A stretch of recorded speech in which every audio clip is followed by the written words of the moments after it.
Perkenalkan, nama saya Resti Rafaela. Di sini saya akan membahas tentang etika bisnis PT Pupuk Indonesia Holding Company. PT Pupuk Indonesia Holding Company atau PT Pupuk Indonesia adalah perusahaan induk untuk badan usaha milik negara dalam bidang pupuk di Indonesia. PT Pupuk Indonesia Holding Company merupakan produsen pupuk urea terbesar di Asia dan 10 besar di dunia, dengan total aset pada tahun 2017 sebesar 128,49 triliun dan total kapasitas produksi pupuk mencapai 12,6 juta ton per tahun.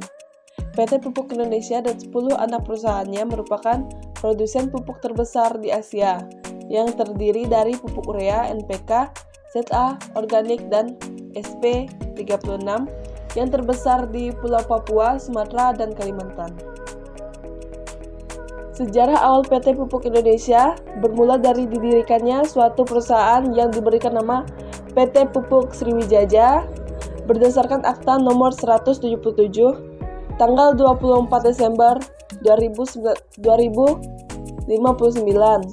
yang dibuat di hadapan Notaris Eliza Pondak dan telah diumumkan dalam Berita Negara Republik Indonesia Nomor 46 tanggal 7 Juni 1960.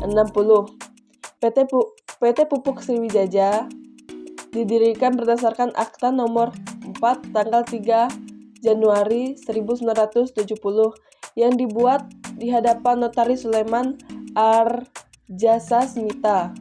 Perubahan nama PT Pupuk Sriwijaya menjadi PT Pupuk Indonesia tercantum dalam Akta Nomor 3 tanggal 3 April 2012 yang dibuat di hadapan Nanda Faus Iwan, SHMKN, Notaris di Jakarta Selatan, yang telah memperoleh persetujuan dari Menteri Hukum dan Hak Asasi Manusia Republik Indonesia berdasarkan keputusan Menteri Hukum dan Hak Asasi Manusia Republik Indonesia nomor AHU 17695 AH 0102 tahun 2012 tanggal 5 April 2012. Daftar Persero nomor AHU 00 29508 AH 0109 tahun 2012 tanggal 5 April 2012. Visi menjadi perusahaan agrokimia dan petrokimia kelas dunia yang berdaya saing tinggi dan berkelanjutan serta berkontribusi terhadap ketahanan pangan nasional dan kebutuhan dunia. Misi menyediakan produk dan jasa yang berdaya saing tinggi, aman, dan ramah lingkungan dengan jangkauan global.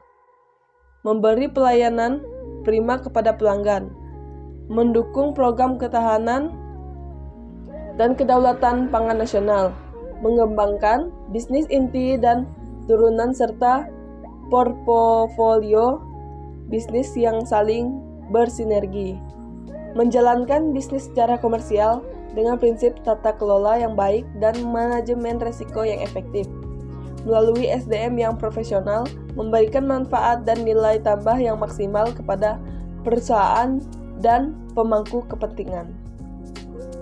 Etika bisnis. Dalam menjalankan proses bisnisnya, Pupuk Indonesia senantiasa menerapkan prinsip tata kelola perusahaan yang baik melalui penerbitan pedoman perilaku pada tanggal 5 November 2012 yang ditandatangani oleh Direktur Utama dan Komisaris Utama. Pertama, etika perusahaan dengan stakeholder. Kedua, komitmen, etika kerja dan tata perilaku insan perusahaan. Ketiga, penegakan pedoman etika dan perilaku.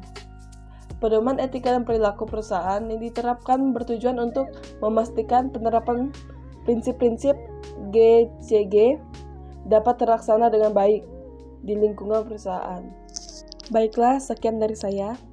Jika ada kekurangan dan kesalahan kata, mohon dimaafkan. Sekian dari saya dan terima kasih.